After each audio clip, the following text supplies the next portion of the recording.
2019 saw Bhopal become one of the high-profile seats. Pragya Thakur won the battle here after defeating former Chief Minister of the Congress Party, Digvijay Singh. 5 years later, Pragya Thakur is not in the fray and Digvijay Singh has moved on to his home turf of Raghogarh. But has this impacted the mood of the voter, his or her enthusiasm in Bhopal? We are going to the Raju Tea Stall, one of the iconic tea shops here in Old Bhopal, for a quick Chai Pe Charcha. Come along.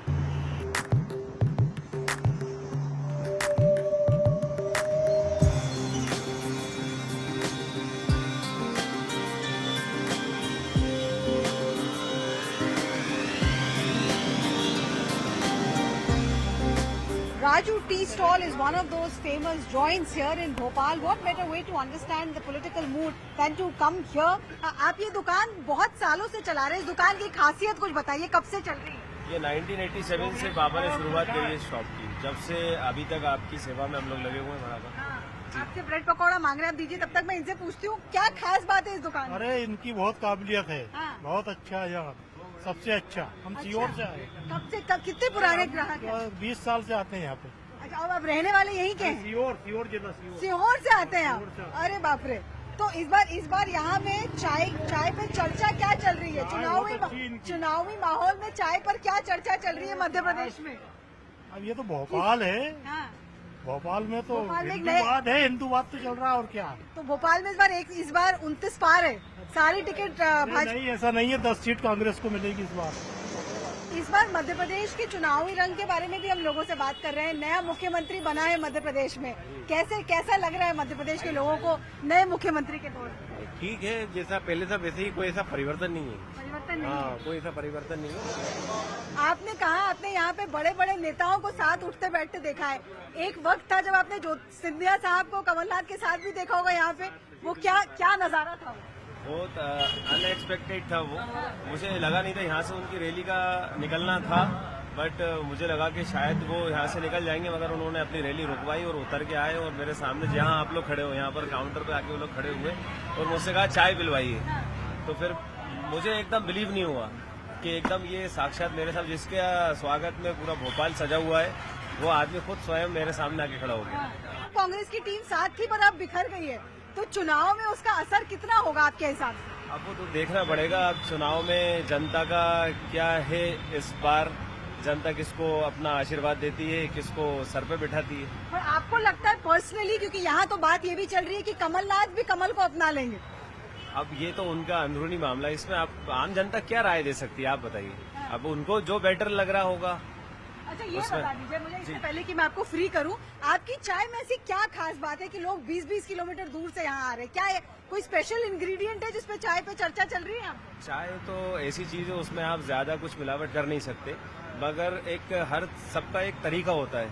किसी को खाना बनाने में हाथ में test होता है, किसी को चाय बनाने में टेस्ट होता है. घर में अपन बोलते चाय आप बनाओ, ऐसा होता है. तो चाय का वो टेस्ट क्वालिटी शुरू से जो पापा ने हम लोगों को गाइड करा है, सिखाया है, बनाए उन्होंने, उस चीज को हम अभी तक लेके चल रहे हैं. अच्छा, काफी पुराने कस्टमर हैं जो उस टाइम से लेके अभी तक हमसे जुड़े हुए हैं और उन्हें उस टाइम जो टेस्ट मिलता था वो अभी मिलता है. तो बड़ी खुशी होती है कि हमने उसके साथ कोई छेड़छाड़ नहीं करी. अच्छा, मध्य प्रदेश का जायका क्या है इस वक्त? चुनाव का माहौल है, जायका क्या है मध्य प्रदेश का? चुनाव तो मैडम वो बीजेपी को सपोर्ट करेंगे.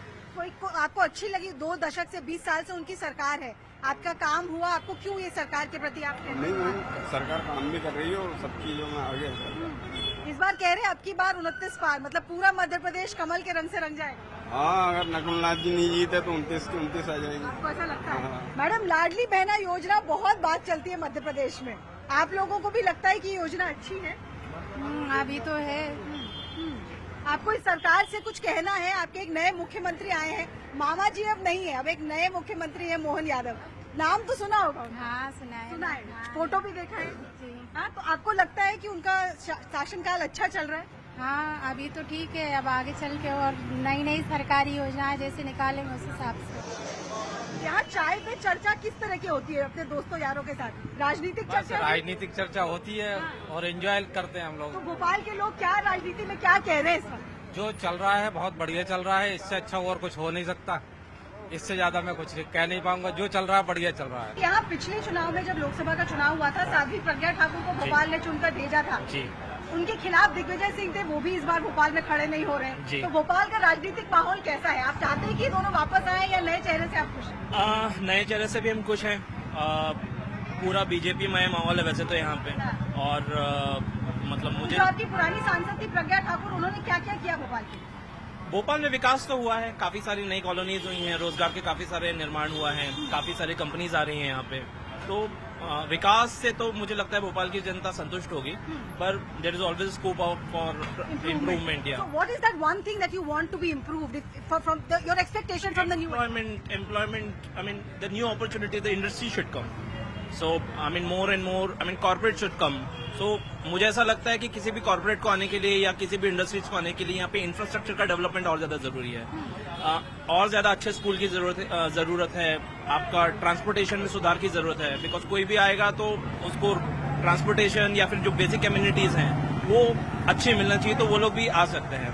गवर्नमेंट मुझे जहां तक लगता है कि प्रोवाइड तो कर रही है ये सब, लेकिन अभी शुरुआत हुई। मतलब पिछले 20 सालों में हम जो देख रहे थे, 15-20 सालों में यहाँ पे एम्प्लॉयमेंट जो पहले एक बीमारू राज्य था, अब यहाँ पे ग्रोथ तो आपको दिखाई देती है, काफी सारे वो दिखाई देते हैं।